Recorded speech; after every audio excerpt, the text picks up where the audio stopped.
Gente, a gente caiu completamente. Não sei o que que aconteceu. E infelizmente eu não consegui nem salvar a live.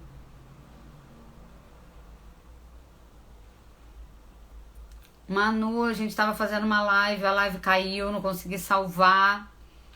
E enfim, gente, é só pra avisar. Eu tô entrando aqui de novo porque caiu completamente e a live não ficou salva, para o nosso desespero. A gente vai ter que fazer outra. Não sei se o Fábio vai entrar de novo, mas era só pra. Como congelou tudo aqui.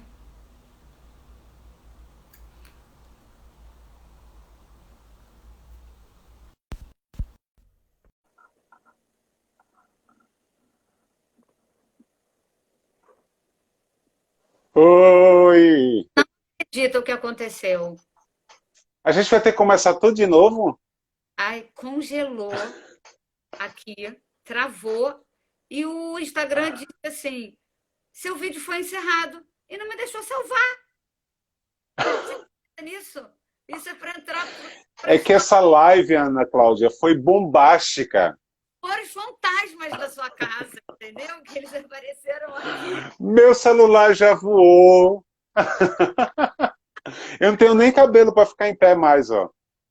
Ó, eu vou tentar. Eu entrei de novo só para avisar para todo mundo que isso aconteceu. Eu vou tentar descobrir se isso fica em algum lugar no meu celular, se eu descubro onde está a live para salvar, né?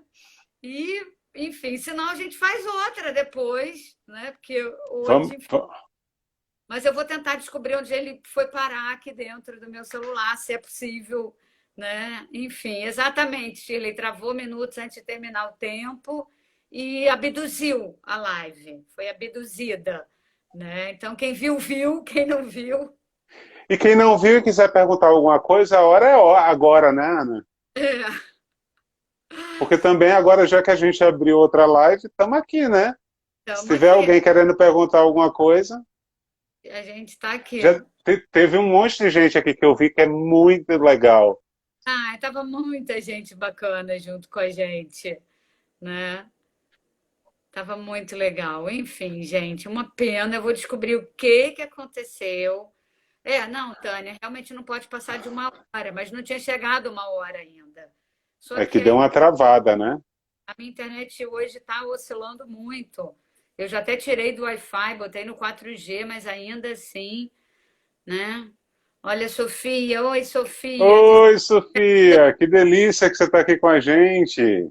Olha que Parabéns, Sofia fofa. que Enfim, demais. Ana, eu só queria concluir que eu estava falando e acho que eu travei, né? Que eu acho que a gente tem que aprender a ler com os sentidos, né? hum, A gente já aprendeu a ler muito bem com o olhar, né? Com a racionalidade que o olhar traz. Mas acho que a gente precisa, de fato, aprender a ler com todos os sentidos, a entender que a literatura, enquanto obra de arte, assim como todas as obras de arte, elas nos acessam e elas fazem com que a gente, de fato, leia não apenas pelos olhos, mas a gente leia por todos os sentidos que a gente tem.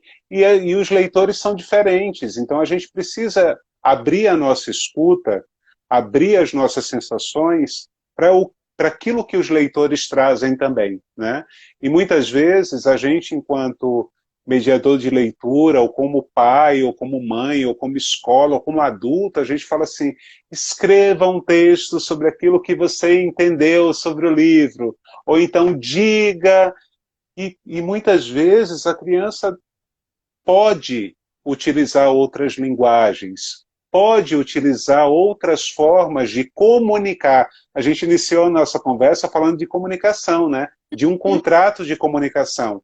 Então, quanto é importante a gente estabelecer com a criança também possibilidades de contratos de comunicação, possibilidade dela narrar essas histórias que ela gostou, que ela não gostou, que incomodou, não incomodou, que falou sobre ela ou falou de um outro que ela não conhece, de diversas formas, né? Eu acho que a gente tem como mediador de leitura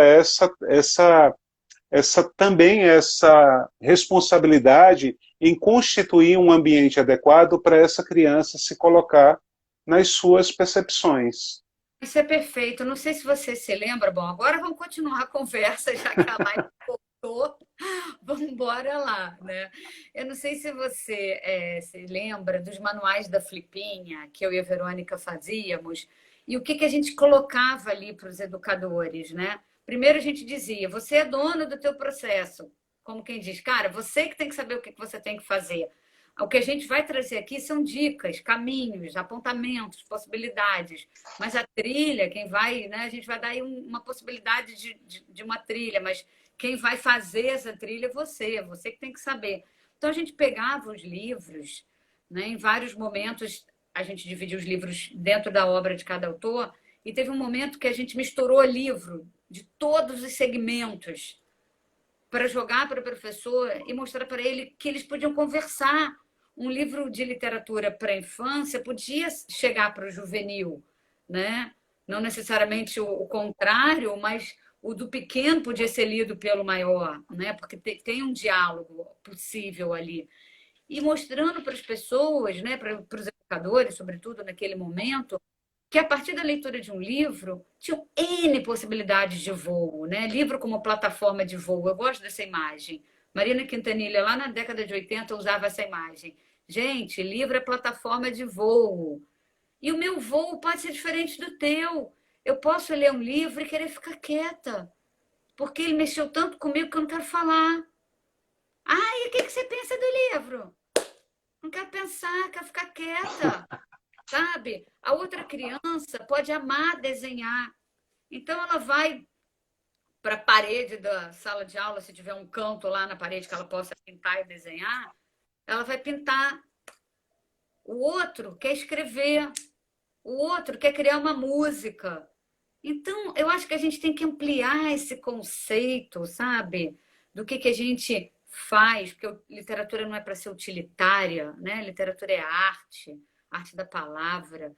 Então, a gente tem que criar, tirar esse ranço, sabe? Eu, se fosse criança, tá? Vou te contar uma coisa.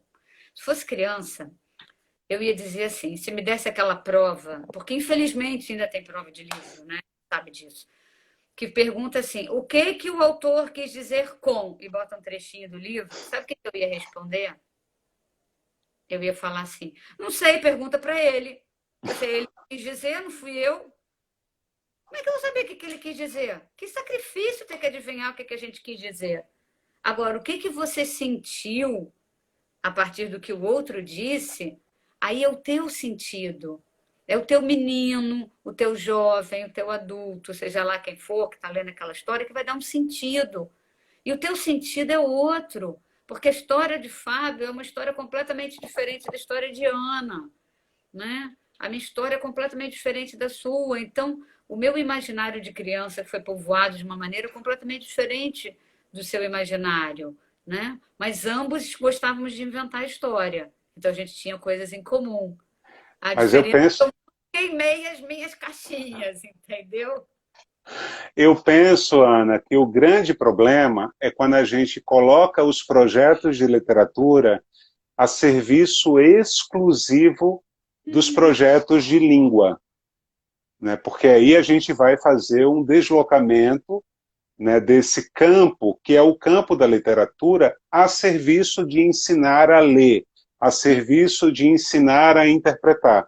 E a gente tem outros gêneros literários, nós temos outros gêneros literários que são para isso.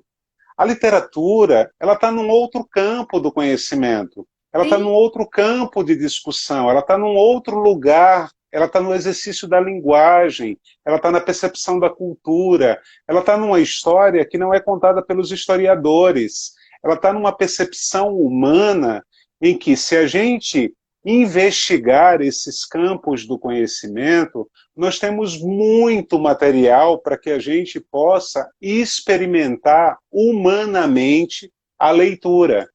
Então, talvez a gente precise pensar um pouco a quem servem os projetos literários que a gente constitui. Você falando, eu me lembrei, Ana, que de fato, muitas vezes, esse lugar da literatura na escola é um lugar muito inseguro, muitas vezes em função de uma má formação ou de nenhuma formação, né, que Uhum. as universidades dão para os professores, porque assim, eu acho muito injusto a gente culpar os professores de um trabalho que poderia ser muito mais potente e que eles não dão conta. Eu acho que é para isso que existe a formação. É para isso que existem esses diálogos, inclusive, que nós estamos estabelecendo nas lives, para que a Exatamente. gente exercite uma possibilidade de plano de leitura diferente daquilo que acontece comumente, né, de maneira canônica. O que, na verdade, eu penso é que muitas vezes ousar na escola é um desafio, é uma compra de uma briga muito grande.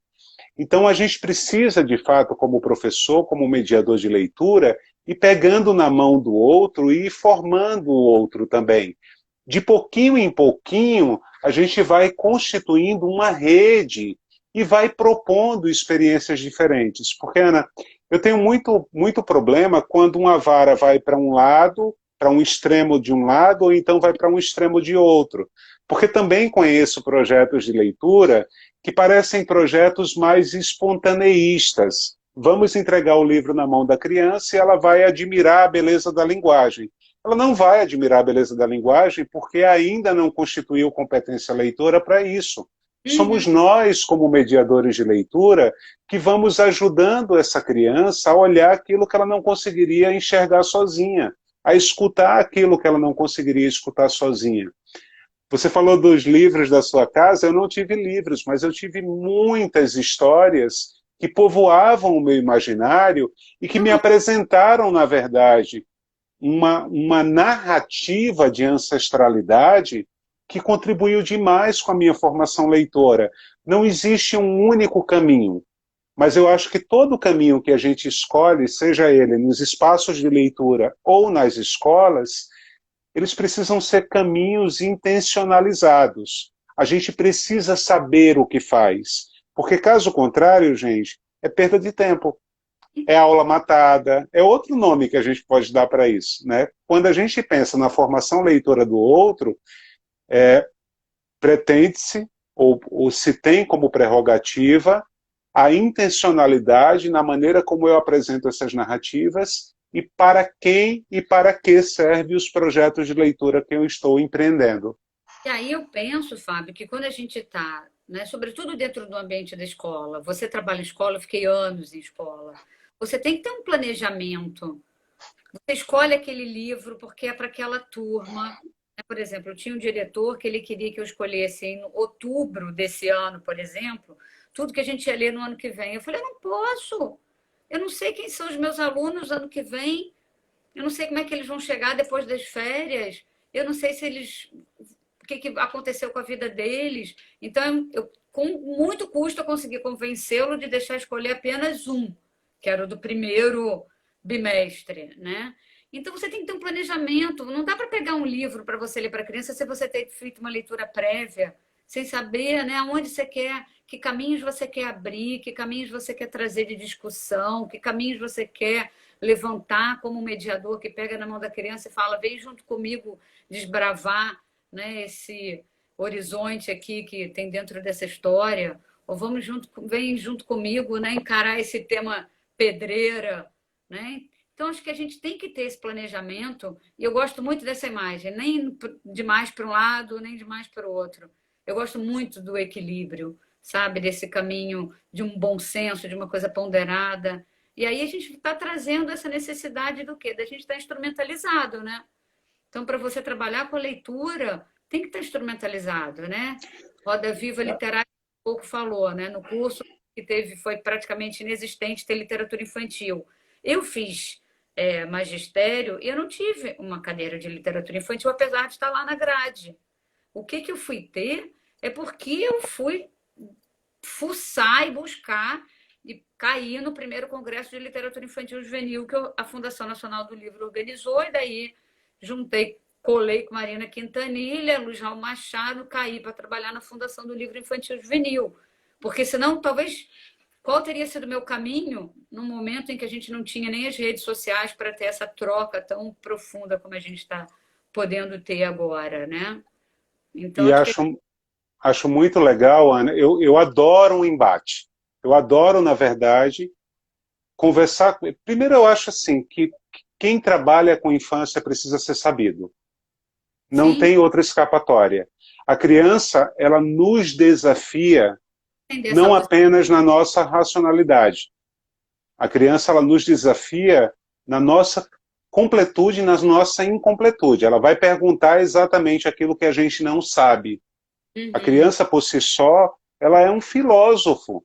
Com Então, para certeza. trabalhar com criança, a gente precisa entender sobre criança. Para trabalhar com literatura, é óbvio que a gente precisa entender sobre literatura. E se a gente vai trabalhar com criança e literatura, é óbvio que a gente precisa ser pesquisador em literatura para a infância. Se isso não acontece, se a gente não tem. Fábio, um pesquisador da própria infância. Como Se, funciona a infância, né? Ler bons profissionais que ajudam a gente a se instrumentalizar o que é infância, né? e volto a afirmar, isso não quer dizer que a gente precise saber de tudo. A gente não precisa saber de tudo, mas a gente precisa saber mais do que as crianças. A gente precisa saber mais do que aqueles que não irão fazer escolhas literárias nas escolas, que são Uhum. os pais. Então, a gente, quando faz essas escolhas literárias na escola, a gente tem que saber quais são os caminhos que a gente quer seguir na formação leitora com essas crianças. É Porque, porque caso contrário, os pais estão do outro lado da linha e no lugar deles, que é no lugar de nos questionar sobre projetos que a gente tem que ter, de fato, sabedoria sobre aquilo que a gente vai implementar e intencionalizar. eu E acho a que é gente, enquanto escritor de literatura, Ana, só para eu concluir essa ideia, a gente, enquanto escritor de literatura, a gente não está nesse campo diferente do mediador de leitura. A gente não sabe de tudo, mas a gente precisa saber daquilo que a gente está fazendo. E quando a gente não sabe daquilo que a gente está fazendo, a gente também deixa claro isso naquilo que a gente produz. Então, assim como a literatura para adulto, a gente tem uma produção muito bacana no Brasil, a gente também tem aqui no Brasil autores e autoras que escrevem e que ilustram divinamente. Uhum. Os professores precisam conhecer esses autores, esses ilustradores, essas autoras. Se a gente fica num discurso de que eu não aprendi na universidade, por isso eu vou reproduzir aquilo que é comercialmente aceito, aí também cabe uma chamada responsabilidade dos professores e mediadores de leitura. Então, veja, se eu não culpo completamente os professores dessa ausência desse conhecimento integral sobre o que é literatura para a infância, eu também não tiro a responsabilidade deles de buscar aquilo que é literatura para a infância. Eu acho que cabe cada pessoa, inclusive os autores, ilustradores e editores e profissionais do livro, as minhas amigas que trabalham com divulgação de livro, né, nas plataformas, estou vendo a Coisas de Lara aqui, que é uma plataforma linda, mas tem a Sagaúcha também. As minhas amigas, elas têm um processo de busca, de verticalização do entendimento do que é literatura para a infância, para poder falar sobre isso nas plataformas. Então, acredito, defendo que todo aquele que trabalha com infância precisa ser sabido. E ser sabido significa ser pesquisador, significa verticalizar os conhecimentos, significa perguntar àquele que sabe mais do que a gente como é que eu faço para poder melhorar as experiências leitoras na minha sala de aula ou nos espaços de leitores que eu sou mediador de leitura. Isso é responsabilidade nossa. Porque, caso contrário, gente, a gente está negligenciando uma formação leitora que é de nossa responsabilidade. E aí, Fábio, quando você fala isso, eu acho que a gente traz também para a discussão uma coisa muito importante, que é o professor que é leitor, que tem essa formação e que buscou se instrumentalizar, ele sabe o que ele está fazendo. Então, ele vai chamar aqueles pais, talvez no início do ano, e vai fazer uma reunião, vai dizer: olha, nós vamos fazer nós vamos fazer essas leituras, porque essas leituras têm um propósito, não tenham medo dessas leituras, né? Venham comigo, e aí você apresenta o teu projeto e você abraça aquela família no sentido também de instrumentalizar aquela família que talvez não tenha entendimento. Então ela tem medo do livro que fala sobre sexo, com medo que o filho, né, ou a filha, né, ali engravidem, ou o filho engravide uma menina, tem medo de falar sobre determinados temas porque acha que isso pode acontecer. Gente, isso não pega com a leitura. Contrário, não é. Quanto mais você Não é assim que a gente engravida. mais se fala, mais protege, mais você reflete, né? Então, eu acho que eu falo muito isso sempre nas minhas conversas com educadores, falo, gente, trabalhar dá trabalho, sabe? Trabalhar dá trabalho. Então você tem que ler, você tem que se instrumentalizar, você tem que saber o que você quer. E aí eu diria isso para a gente também, enquanto escritores, sabe? Porque assim, que temas a gente escolhe para trazer para o nosso repertório? Eu poderia escolher só umas coisinhas bem que não me dessem trabalho nenhum e que não tivesse problema com escolas, porque são temas um pouco mais polêmicos. Mas assim, a vida é polêmica, a vida é controversa, a vida é paradoxal. Então, eu acho que quando a gente tem esse receio, esse medo de trazer isso para dentro de uma escola, de uma sala de aula, né? É porque muitas vezes a gente tem medo disso na nossa vida.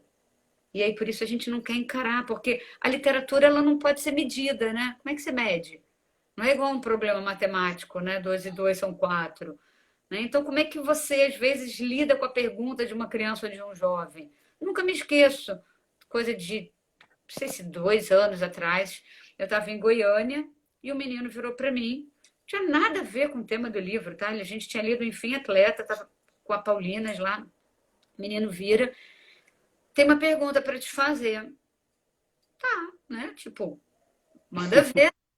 Aí ele assim, Ana Cláudia, mas assim, seríssimo, Fábio, o menino tinha 9 anos. Ana Cláudia, você poderia me explicar se os jovens que estão tirando a sua própria vida é porque eles pararam de acreditar em si e perderam seus sonhos? Fábio, eu olhei para a professora como quem diz, o que eu posso responder para essa criança? E a professora olhou para minha cara como quem diz, te vira minha filha, que escritora é você, né? E foi bárbaro, porque a gente criou ali um vínculo filosófico sobre a vida, sobre a morte, sobre os sonhos. Sabe, olha que beleza, não estava nos planos. E aquilo veio à tona. Então, é a gente também saber aproveitar essas oportunidades que muitas vezes nas famílias e nas salas de aula elas aparecem e que a gente não pode. Ah, peraí, isso aqui não está no meu planejamento. Não, trazer, porque partiu do interesse daquele jovem. Então, acho que as famílias elas não têm que ter medo, elas têm que se instrumentalizar, elas têm que entender, porque senão fica essa censura e essa coisa controlada que está agora, que aí os pais reclamam, a escola tira o livro, não bota o livro, eu tenho medo do livro porque eu não quero gerar polêmica. Ai, mas eu vou gerar essa polêmica, para que eu preciso gerar essa polêmica? Por exemplo. Essa sutileza que você traz, Ana, ela está relacionada ao reconhecimento da sua autoridade. E a Exatamente. autoridade está relacionado também a ser autor dos seus próprios passos. Você ter conhecimento do terreno que você habita.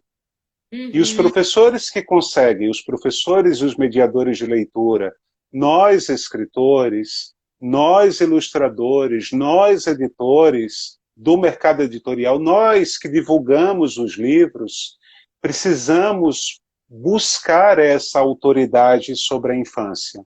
Né? Esse é o nosso lugar. É claro, gente, que assim, nem sempre a gente consegue tudo. Eu não sei se eu consigo, mas eu acho que a gente tem que ter buscas, né? A gente tem que ter metas. A minha meta como escritor, ao ser escritor de literatura para a infância, não é um dia amadurecer a minha escrita para que eu escreva para adulto. A Não. minha busca como escritor de literatura para a infância é compreender cada vez mais esse terreno fértil da infância, porque ele me traz sentido, porque ele me traz odores, porque ele me traz a vontade de adentrar nessa arqueologia e cavar, cavar, porque cada vez que eu cavo mais ainda nessa infância, eu vou Mais coisa. descobrindo muito mais coisas que eu não conhecia. É como se eu estivesse verticalizando nesse lugar que me pertence. E Sim, eu acho que os livros que nos falam, os livros que dialogam com as nossas infâncias, são justamente os livros desses autores e desses ilustradores que têm como meta isso, né?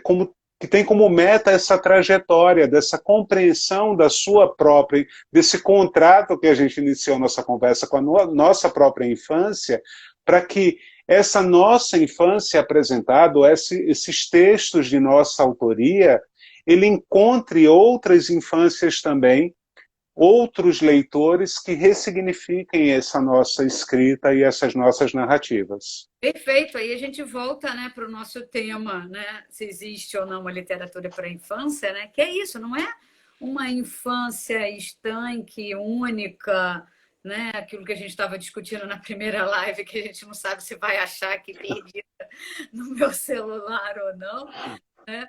Mas é a gente saber. Mas saiba, essa sua primeira live dupla, É olha, live dupla, parte um e parte 2, né? Mas assim, pensar, Fábio, né, nessa infância como um local de profundidade e respeito. Criança é coisa muito séria, sabe? A brincadeira é uma coisa muito séria. A brincadeira não é algo para ser, isso é brincadeira. Não, brincadeira é sério. A criança sabe disso, a criança sabe o jogo do faz de conta. Faz de conta que agora eu sou menino e eu vou virar o príncipe e a minha amiguinha vai virar princesa, porque não tem menino para brincar de príncipe. Aí eu vou brincar de faz de conta. Quando acabou a brincadeira, acabou a brincadeira. Eu voltei a ser a Ana Cláudia e a amiguinha voltou a ser a amiguinha. A criança sabe desse jogo. O problema é que aí cresce, vira um adulto e esquece disso. Aí parece que tem vergonha para criança. Isso é de criancinha. Eu tenho uma raiva quando as pessoas falam isso. Deixa de ser criancinha. Sabe? Como... o, o pior de tudo é que elas identificam quando a gente é leitor, quando a gente não é leitor. Então, quando as pessoas recordo, Fábio, no mestrado, num dos cursos, né, numa das matérias, a gente se apresentando, eu falei, eu escrevo livros para crianças e jovens, aí veio um sujeito ao meu lado e falou assim, ai, que lindo, você faz livrinho? Parei, respirei fundo. Faço e vendo por R$ 40. Eu falei, olha só, querido, eu não faço livrinho, eu faço literatura para infância e juventude. Por que você faz livrinho? Falei, então, professor, como a gente ia dizendo, ignorei ele. Eu não Eu vou, digo que faço livrão. entendeu? Porque essa Adoro a palavra livrão. Fábio, eu tô cansada, sabe? Eu já vivi muita coisa na literatura infantil, na literatura. Tá falando em 2020 coisas que a gente falava na década de 80. Eu tô cansada, sabe?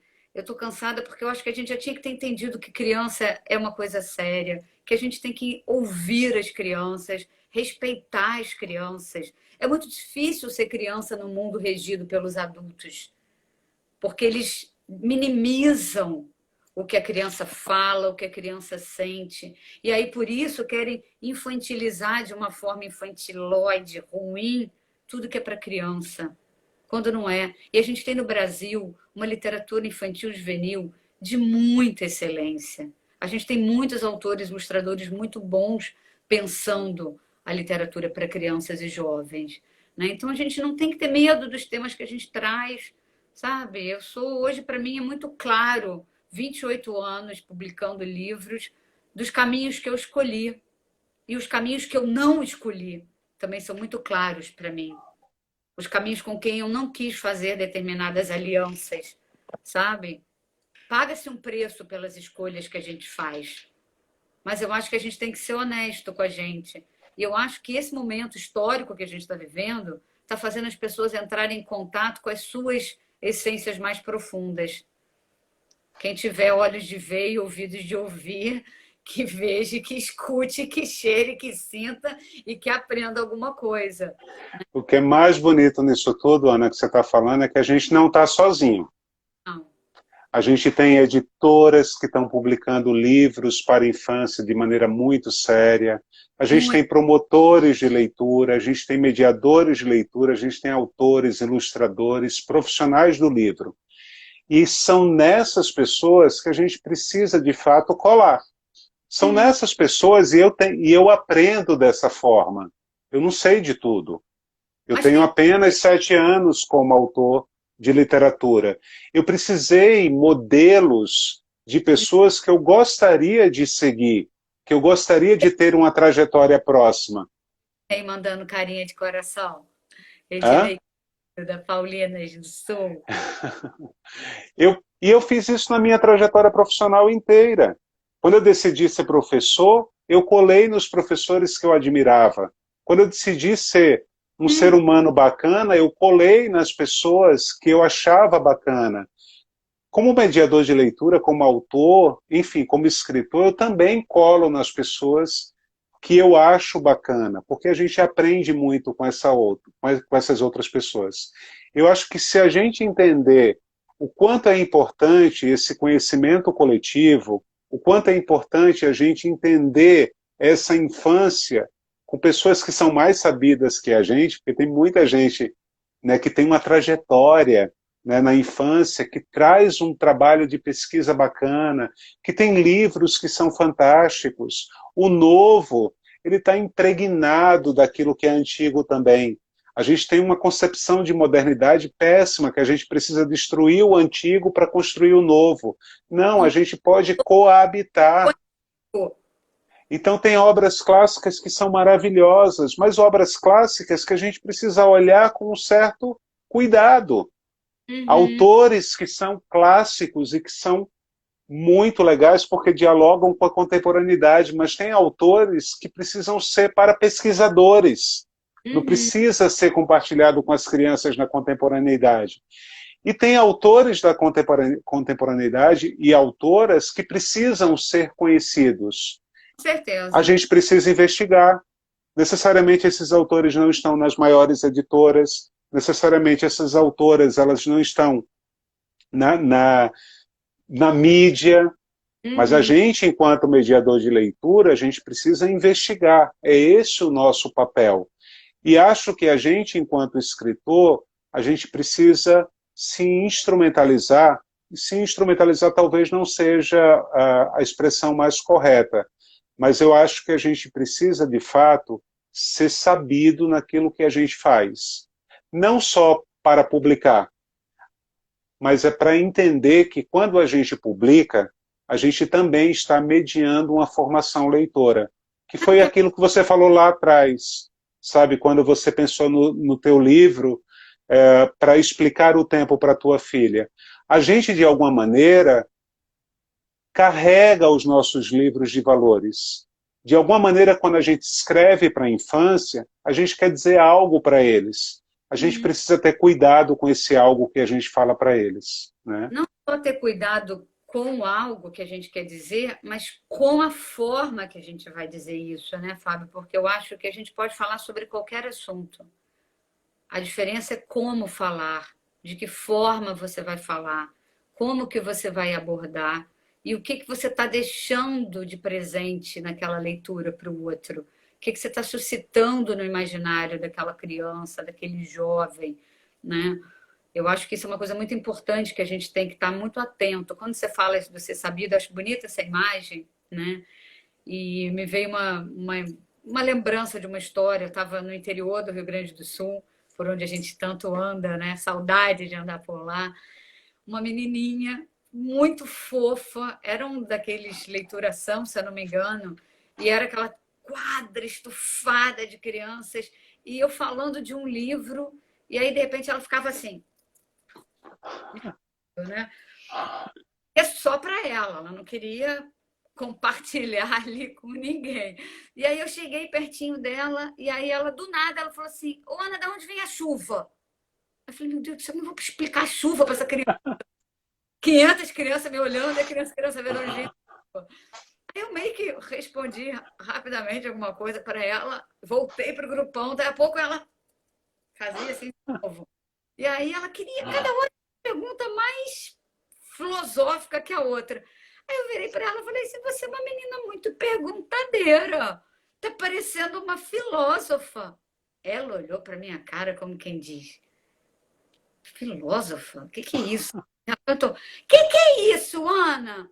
Aí eu falei: bom, agora dorme com esse barulho, né? Responde essa criança. Eu falei: olha, os filósofos são pessoas que fazem muitas perguntas.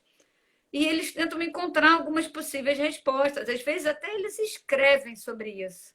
Fábio, foi a coisa mais linda do mundo. Ela parou, olhou. Sabe quando você vê que o olhinho tá assim, tic, tic, tic, tic, tic, tic, pensando? Ela virou para mim, botou as mãozinhas assim na cintura, cheia de propriedade. Ana, então me fala onde moram as respostas.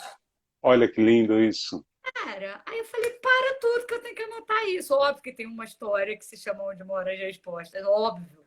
Né? A criança ela é uma filósofa por natureza, ela é uma perguntadeira por natureza. Quem tem o privilégio de conviver com crianças sabe disso. E aí vai o adulto, querendo com a sua, né, sabedoria ampla, total, achar que é o dono de todas as respostas, quando ele não é. Quando as crianças têm ali um olhar, né? Aquilo que você falou lá, acho que foi na primeira live, já não sei mais agora em que live, né? Que É quase uma rave de live. tem que ouvir a criança tá, ela tem muito para dizer, ela tem muito para dizer, a gente tem que aprender a ouvir, né? Eu ouvia muito os meus filhos e conversava muito com eles. E eu era muito criticada, sabe? As pessoas falavam, você conversa muito com essas crianças. Eu falei, mas isso não é bom? Né? Era como se fosse um absurdo eu conversar com eles, sabe? Então, é de uma ignorância achar que conversar com as crianças, né, não vai dar em nada. Pelo contrário, a gente cresce. E você usou essa imagem, né, da gente ser sabido e de que tem as pessoas que sabem mais do que a gente. Eu gosto da imagem que a gente está subindo uma escada. A gente está num degrau. Tem sempre alguém acima, mas tem sempre alguém abaixo. Então, da mesma maneira que a gente segurou na mão de alguém e pediu, me leva, me ajuda, alguém segura na nossa mão. Então, eu acho que a gente tem a responsabilidade, sabe, Fábio? Que é isso que você bem colocou há pouco, né? Do professor, do educador, que tem que estar ali, que tem que ser sabido, né? Que tem que buscar. A gente tem a responsabilidade de ter atitude, de ser responsável pelo que a gente decide fazer na nossa vida. Ninguém é responsável pela nossa vida, a não ser a gente, né? A gente já sabe disso. Só que dá um trabalho danado, né?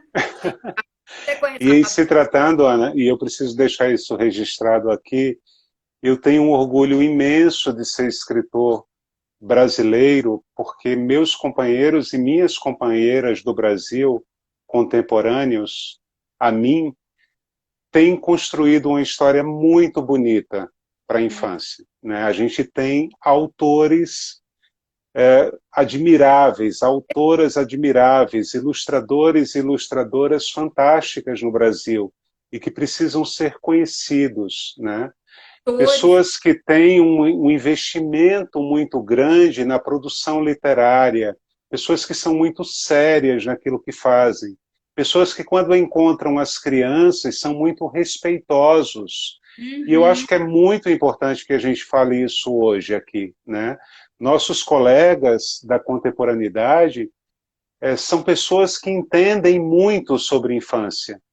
É claro que a gente tem um mercado muito amplo, e eu estou falando daqueles que a gente, olhando a obra, a gente identifica de fato essa responsabilidade e esse caminho. Mas eu tenho um orgulho imenso de encontrar você, de encontrar o André Neves, o Luciano Pontes, o Renato Morricone, o Alexandre Rampazzo, o Maurício Negro, enfim, a Raquel Matsushita, a Aline Abreu, é tanta gente legal, é tanta gente bacana que anda escrevendo, o Caio Ritter, que a gente perde, a gente precisa conhecer a obra dessas pessoas.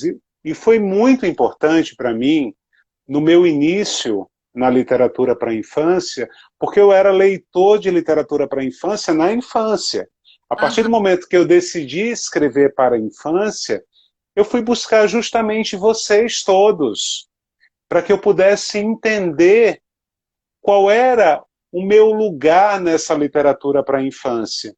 Então, conhecer a obra de vocês, conhecer a obra dos autores e autoras da literatura brasileira, Ana Maria Machado, enfim, tanta gente que a gente tem aqui no Brasil, que precisa ser lido, que precisa ser valorizado, que a gente merece ter o contato com a literatura dessas pessoas. A gente, Tá. enquanto leitor, merece conhecer os nossos autores e as nossas autoras.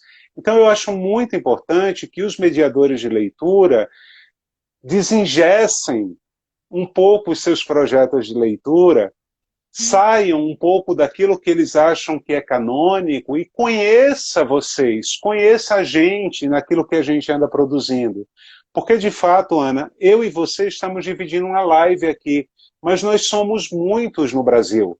Nós Sim. temos uma literatura, nós temos a Rosinha lá do Recife, o Luciano Pontes, a gente tem tanta gente, a Salizete Freire, que é uma querida de Natal e que escreve uma literatura super potente, É a né? Alessandra Roscoe, que é muito. Alessandra Roscoe, que tem um investimento na literatura para a primeira infância linda. Então a Sim. gente tem muita gente bacana e potente no Brasil que merece ser lida pelos leitores, A né? ideia Merece, de fato, dessas ser lives apresentada. trazer isso, sabe? Trazer esses olhares todos, essa discussão. Então, praticamente vários escritores que, né, estão aqui fazendo esse debate para a gente poder exatamente falar sobre isso, né? Trazer esses temas à tona, né? Trazer isso tudo que a gente Lembrei tem. da Ninfa Parreiras, nossa Ah, mestra, essa linda, maravilhosa, incrível. literatura infantil e juvenil comigo, nós éramos alunas da Eliane Ones na PUC, né? Assim, eu conheci a Ninfa na PUC, né? É tanta gente que a gente falando, Não, tem até é feio a gente não falar do nome de muitas pessoas. Mas é muita gente boa, gente, escrevendo, é muita gente boa ilustrando no Brasil. A gente precisa valorizar essas obras, a gente precisa conhecer mais aqueles que estão produzindo literatura para a infância no Brasil. e sair disso, né? Porque você falou uma coisa que eu acho que é muito importante, Fábio. Você, quando começou, você foi buscar conhecer o que tinha no mercado. Essa é uma dica. Eu trabalho muito com oficinas literárias, eu dou essa dica. Entenda onde você está pisando. Vai se instrumentalizar, vai ler, vai buscar conhecer o mercado, porque às vezes a pessoa chega ali com um texto achando que está fazendo a oitava maravilha do mundo. Milhares de pessoas já escreveram sobre aquilo de uma forma infinitamente mais criativa e mais, né, enfim, saborosa, vamos dizer assim, né? Então você tem que saber onde você está pisando. Eu fiz isso quando eu comecei, né? E isso que a Ana Maria ela fala, né? Lá quando ela me dizia, a gente tem que ter muita leitura para não entrar na história, mas para deixar a história se bastar e contar. Né? Então, isso é muito bonito, né? Quando a gente entende isso, porque aí você entende o respeito pela criança. E achei bonito, como você falou, né? Eu escrevo uma literatura infantil e eu não estou pensando em escrever para adulto, né? Eu não estou fazendo literatura para infância porque eu não sei escrever para adulto. Né? Isso, ai, eu cansei já dessa discussão. Essa discussão já é. Mas para muita gente ela não é chata, né? Na verdade, ela é nova para algumas pessoas. Mas é isso. A gente faz literatura para a infância e para a juventude porque a gente acredita nisso. Porque a gente dialoga com a infância. Ponto. Aí eu vou dialogar com a infância, que vai ser a minha infância, a tua infância, mas a infância do pequeno leitor. O livro começa na infância e não tem idade para acabar. Diferente de uma literatura adulta que você não vai ofertar ali na sua turma de maternal. Né? Mas você sabe que o livro que está ali naquela turma para o pequenininho, você não tem idade, você pode dar milhares de gargalhadas e se divertir horrores lendo esses livros. Né? As crianças têm essa curiosidade, né? Porque, assim, para elas é muito ruim quando... Quer dizer, eu atribuo, eu acho que, assim, algumas delas se sentem incomodadas quando a gente fala, isso é literatura infantil. Principalmente aquelas crianças que vão crescendo um pouquinho mais, elas querem que a gente chame elas de crianças grandes, né? E aí as crianças, elas costumam me perguntar assim, mas você nunca pretende escrever para adulto? E aí eu digo para elas, eu já escrevo. E aí eles falam, qual livro? Eu disse, o que você está lendo. Exatamente o que você está lendo, porque primeiro passou pela mão de um adulto para ser escolhido para você. E se esse livro escolhido por um adulto é muito chato para ele, é óbvio que ele não vai oferecer para você. Então é muito legal também a gente perceber esse duplo destinatário que a gente escreve, né? Porque o livro para a infância ele tem camadas. Com Ele não certeza. é uma história linear, escrita com começo, meio e fim. Porque eu pressuponho, Ana, que a maior parte das histórias já foram inclusive escritas. Né? O que a gente faz é mudar a narrativa. A gente vai deslocando as personagens para tempos diferentes, para locais diferentes, sensações diferentes. Eu acho que é esse o nosso trabalho como escritor. Muito mais do que ser um inventor autoritário de uma história que ninguém nunca escreveu, é de pensar em narrativas que já foram escritas para serem contadas de formas diferentes. E eu Hum. sempre penso no meu destinatário. Eu penso naquele professor, ou naquele mediador, naquele adulto, ou naquele pai, que ao ler um texto meu, ele se encontre com a minha infância, mas que ele cruze com a infância dele também.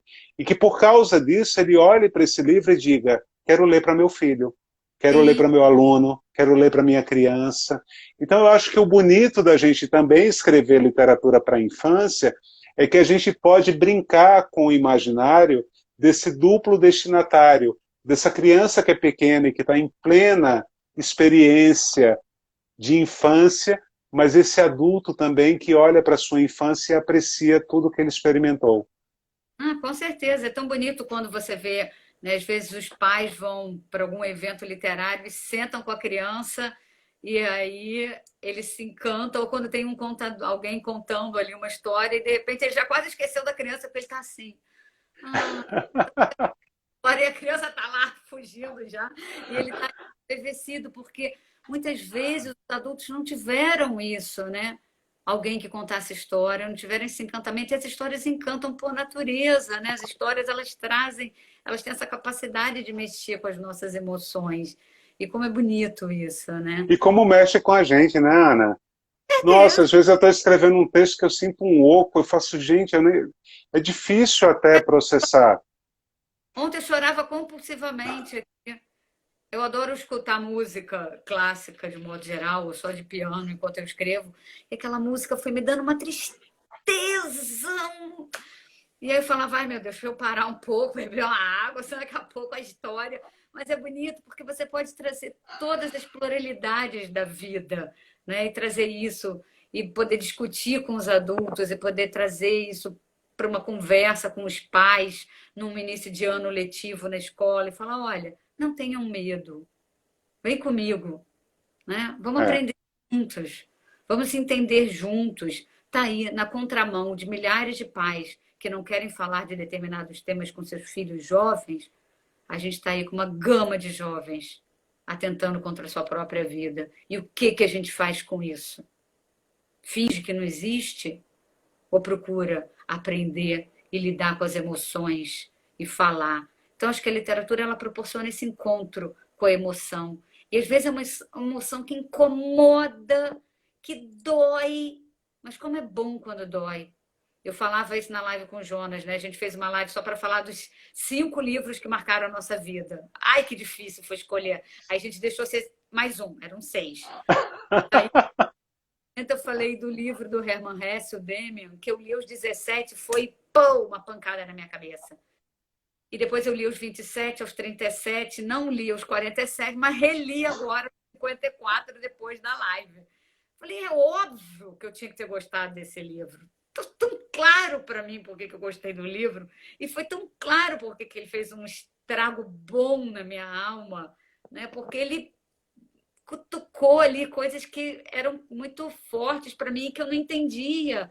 Então, às vezes, o livro ele ajuda a nomear umas emoções bagunçadas dentro da gente.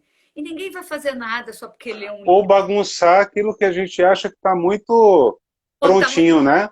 né? Também é bom, né? E aí, só falar uma coisa que eu quero, né, já fazer aqui uma pequena propaganda, que você até inclusive está nos depoimentos desse livro, né? Ah, que legal! O livro foi o Demian, do Hermann Hesse, que estava me perguntando aqui.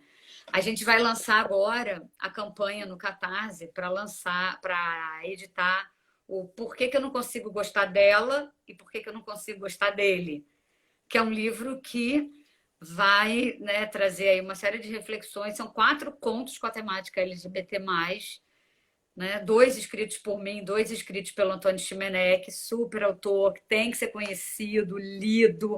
Faltou o Eleandro Rocha, o Antônio Chimenec, faltou É, todo mundo, gente. Tem um monte de gente legal. faltou muita gente aí, se a gente abrir aí. Faltou o Jonatas, que está iniciando a carreira como ilustrador. Está ilustrando um livro meu agora, nesse momento. Espero que ele esteja nesse momento trabalhando. A Ana Elizabeth, a Sandra, Ana Elizabeth. Oh, gente, é muita gente boa. galera que está aí trabalhando. Mas, assim, esse livro, ele vai trazer essa discussão e aí a gente resolveu colocar os depoimentos, que aí entra um depoimento teu, né? Que a gente pediu para você. Por que que a gente quis colocar esses depoimentos? Exatamente para falar de acolhimento, de respeito pelo outro, sabe? Então a gente foi tão bacana porque a gente recebeu depoimentos de pessoas tão diferentes. Você vai se surpreender. Tem desde uma pastora, uma reverenda, na verdade. Você tem de um padre católico, pessoas ligadas a determinadas diferentes religiões, mães da diversidade, artistas, escritores, músicos, enfim, e pessoas, enfim, simplesmente que ou, né, estão ligadas à causa ou não, por algum motivo, ou são LGBT ou não são. Os meus filhos fazem depoimento no livro, né? Então, um livro para trazer o quê? Uma reflexão muito séria de quem é cada um de nós, quem nós somos, o que nós fazemos e as escolhas que nós temos e o quanto que a gente tem que acolher o outro, né? Porque enquanto a gente não aprender a acolher o outro, a gente não aprendeu nada na vida. A gente tem que aprender a respeitar as pessoas pelo que elas são, pelo que elas têm de potencial. E aí volta aquilo que você falou da nossa responsabilidade, né? Nós temos que dar o nosso testemunho nesse sentido do que eu acredito. Olha, eu vou mostrar para você que falar da diversidade não tem problema. Seu filho não vai se tornar gay porque ele lê um livro que tem um personagem gay. Senão eu teria me tornado uma assassina ao ler Agatha Christie, ao ler romance policial, e não me tornei. Você se tornou? Não. Né? Ninguém se torna algo porque lê um livro.